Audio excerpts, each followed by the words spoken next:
Los sofistas y Sócrates, presentado por María Isabel Cinto-Grande y Viridiana Lozano Huitzil. Contenido: ¿qué es la sofística? Pensamientos de los sofistas. Sofistas cuyos pensamientos te parecen más convincente. Vida de Sócrates y pensamiento de Sócrates. Comenzamos por ¿qué es la sofística? Durante el siglo V a.C.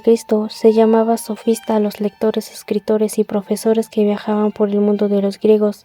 En esa época, los hombres dedicados al estudio y a la enseñanza de la filosofía o de la ciencia lo hacían sin aceptar remuneración alguna. Actuaban como aficionados y por esa razón menospreciaban a quienes cobraban por enseñar y los calificaban de sofistas a profesionales.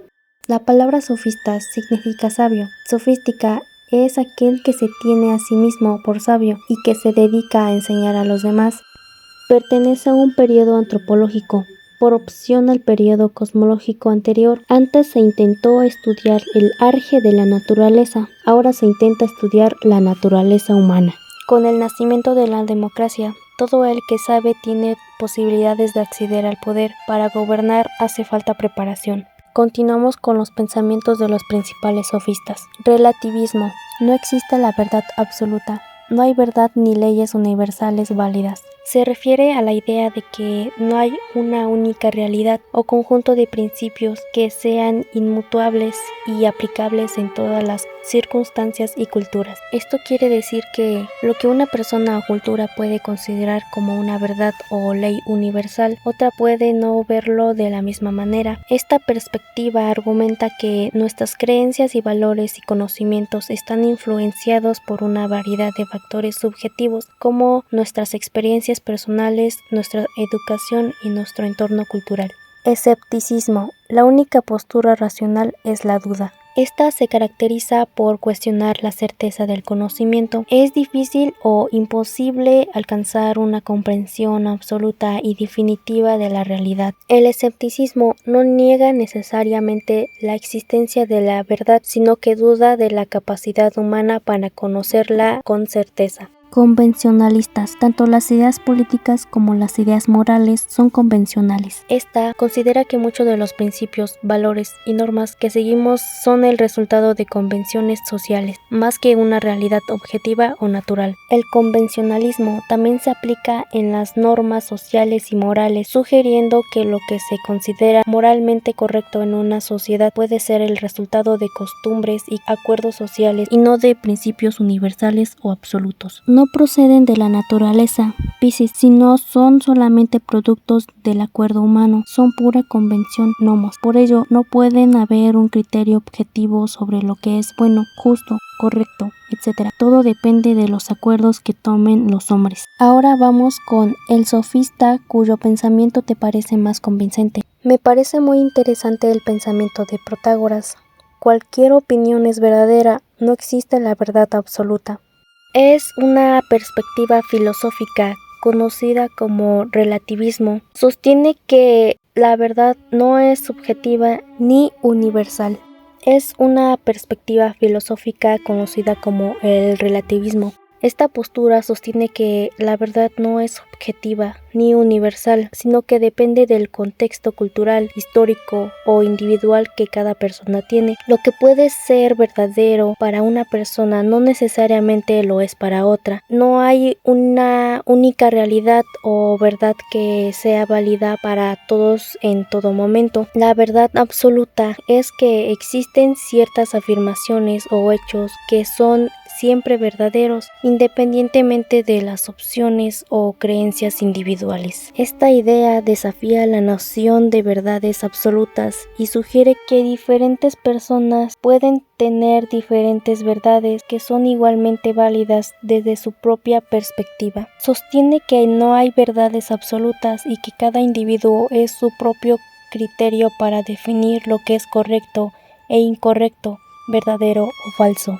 Ahora, a mí el pensamiento que me parece más convincente es igual de Protágoras, que es el hombre es la medida de todas las cosas, de las que son y de las que no son. Bueno, que quiere decir que refleja que la realidad y sus valores son subjetivos y dependen de la percepción individual.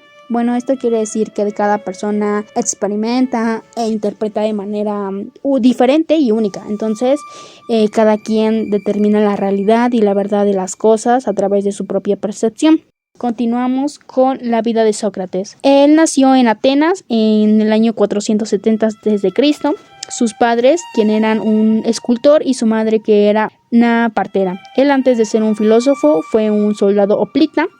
Y había dos problemas con él, que era dejó muy poca escritura, y la segunda, que su vida es conocida por sus discípulos, que es el discípulo Platón. Gracias a él conocemos a Sócrates. Sócrates rompe con la cosmovisión, ya que, como sabemos, los presocráticos buscaban la physis, que es el principio de todas las cosas, pero para Sócrates esto creía que era una pérdida de tiempo. Él estaba en desacuerdo, por eso mismo rompe con la cosmovisión y se preocupa por la polis, que es arreglar los problemas de la ciudad. Después, para esto, él habla de la virtud. En griego es arete, que es el conocimiento y la sabiduría. Bueno, para Sócrates decía que para llegar a ser un sabio, para llegar a conocer la virtud, tienes que saber, tienes que reflexionar, tienes que entender que no sabes nada.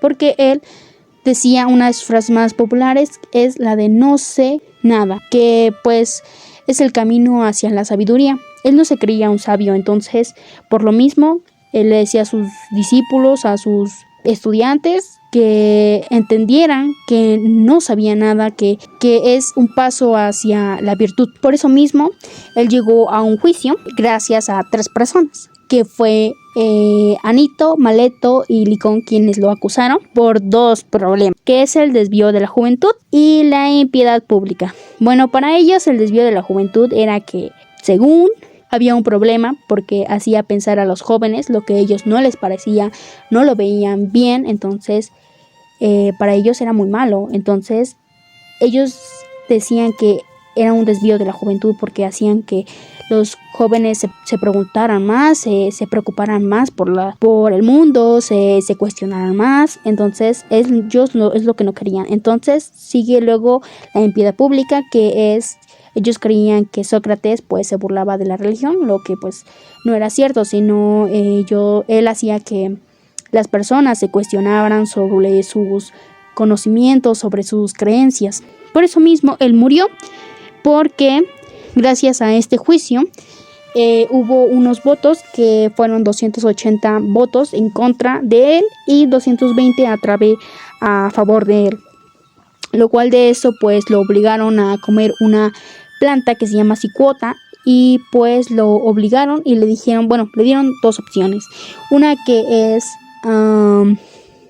vivir, pero sin la filosofía, y morir. Y pues él eligió morir, porque él dice que la vida no examinada no vale la pena vivir. Por eso él murió por la filosofía. Ahora sí, continuamos con el pensamiento de Sócrates.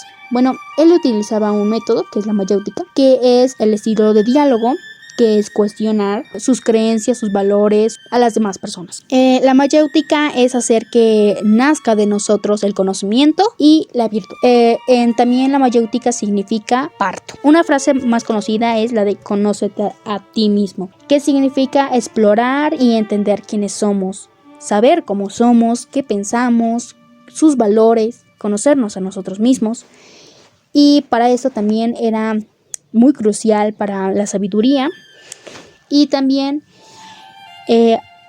para el intelectualismo moral es distinguir el mal y el bien.